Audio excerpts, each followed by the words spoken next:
Maris Racal inaming matutong mag-adik dahil kay Anthony Jennings. Viral ngayon sa social media na di umano'y natutong mag-adik si Maris Racal dahil sa ka-love team. Ayon naman sa ibang netizens ay baka natuto rin ito dahil kay Rico Blanco dahil sa inilabas na convo ng ex-girlfriend ni Anthony Jennings ay si Maris Racal ang pasimuno nito. Naniniwala ang maraming netizens na talagang pinlano at pinag-isipang mabuti ni Jam Villanueva ang pangwawasak kina Maris Racal at Anthony Jennings. Bilib daw sila sa naisip na estilo ni Jam para makaganti sa kapamilya love team at ipahiya ang mga ito sa buong mundo na hindi halata ang pagiging bitter niya sa panloloko sa kanya ng dalawa. Nagtagumpay daw ng bonggang-bongga ang dating girlfriend ni Anthony na makuha ang simpatsya ng publiko at maduraj ng husto ang aktor at si Maris at kamuhian ng mga tao.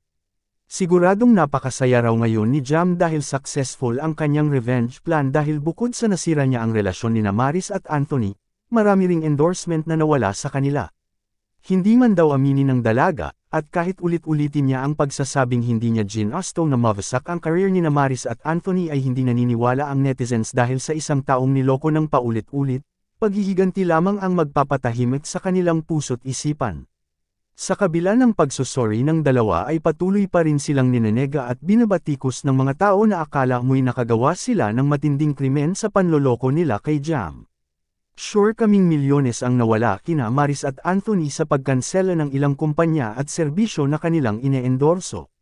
Kaya sigiguradong sising-sisi na sila sa kanilang nagawang kasalanan kay Jam. Agree rin ang maraming netizens sa Facebook post ng social media personality na si Sian Gaza tungkol sa mga naging revelasyon ni Jam. Ayon kay Sian, inexpose ni ate lahat ng mga screenshots and photos kasi gusto niyang makapaghiganti. That's it. Period. Gumawa lang siya ng straight English statements to cover up that fact para hindi siya magmukhang desperada. She packaged the expose very well para hindi siya magmukhang cheap ite. Pero ang bottom line ng lahat ng ito, revenge sa dalawa. Tigil-tigilan nyo na ang paggawa ng mga makabagbag damdaming post about empowerment chuvichuchu because it is not appropriate. Full of pretensions and sugarcoating. Nakakadiri lang. Ang totoong lesson na mapupulot natin sa kanya na walang halong kaplastikan, minsan ay mas okay din na hindi mo ipagpasadiyos ang mga bagay-bagay. Minsan ay mas okay din na makapaghiganti ka at masira mo yung buhay nila. Na huwag mo sila hayaang maging masaya pagkatapos ng lahat ng ginawa nila sa'yo. Na hindi ka dapat maging mabait sa lahat ng pagkakataon. Na minsan ay kailangan nating maging masama at handang lumaban upang hindi tayo api-apihin ng mundo. Ang buong pahayag ng tinaguriang Pambang Merits.